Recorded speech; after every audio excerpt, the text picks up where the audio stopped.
I've been doing a lot of traveling lately, and I was just up in Portland, Oregon at a Weight Loss Surgery Foundation of America event last week. And believe it or not, I got home and my email has been exploding. So I want to really thank everybody for their comments, and I want to take some time to give some feedback on those comments. I got a lot of questions, and one of them is from Teresa, and believe it or not, from out in Portland, Oregon.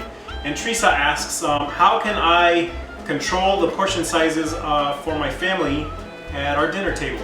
Well, Teresa, let me tell you one thing that I have found, and that is in almost every kitchen in America, we use plates about this big.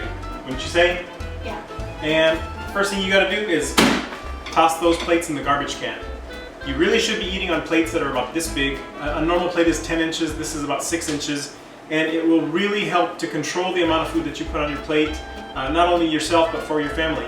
And if they feel a little bit weird about eating on it, a small plate, trust me, after a while they'll get used to it. And when you have guests over, it might actually be a cool topic of conversation. Good one, huh? Yeah. All right. Billy actually sends a question in, and it says, what are some good alternative substitutions to white sugar? Billy, that's a great question, and I think you're out in San Diego, California. That's correct. Billy, that's a great question, and I really have a good answer for you. So white sugar is refined, and anytime you have a process of refinement, it's really putting some bad stuff in your food. If you want to have some good sugar substitutes, I recommend coconut sugar. I also recommend some honey crystal nectar, which only gives you about 12 calories in 1 teaspoon. And I also recommend some pure honey. So let me just kind of explain how sugar works. So when you eat sugar, it feels good. You like sugar? Yeah, I really like sugar. You like candy? Yeah. Man, we gotta get you off the sugar.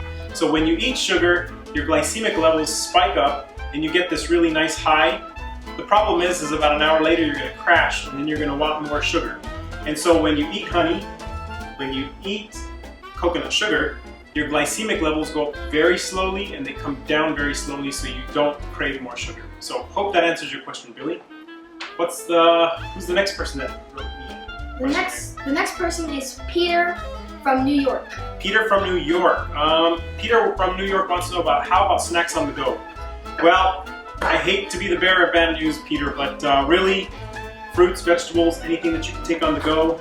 Apples are quick, easy, and simple. You like apples? Yeah. Unfortunately, in this country, this is really more what our snacks look like on the go. And so again, you gotta get to your trash can, throw those out, and start eating easy, simple fruits and vegetables that you can take on the go. Or use plastic baggies, right? All right, Andrew, can you read that name right there? That is Johnny from New Mexico. You're doing a good job reading. What grade are you in?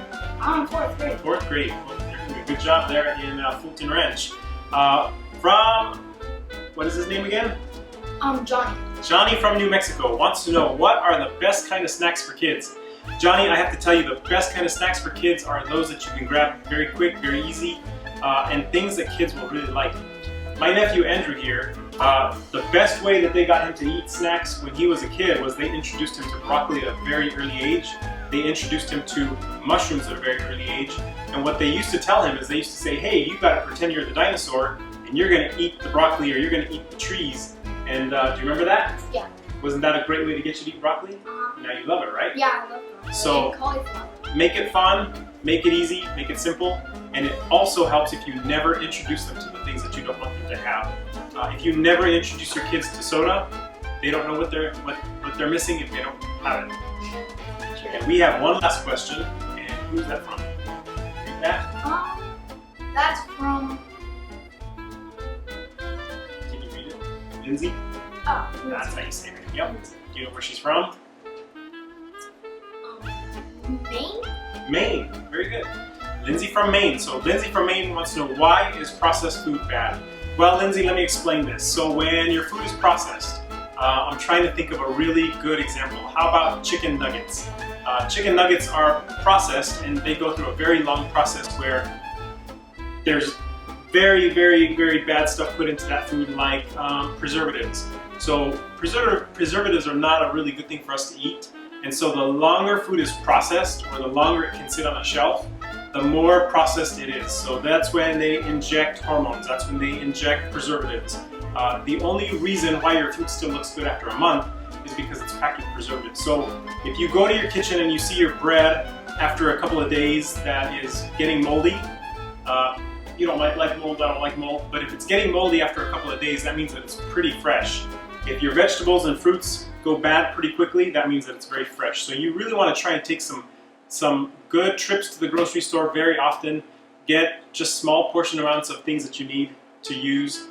Keep it fresh, keep it simple, and don't buy anything processed. Anything that's prepackaged is packed with preservatives. So for that and other recipes, other tips, go to my website at PortionYourPlate.com. Good job. Thanks everybody.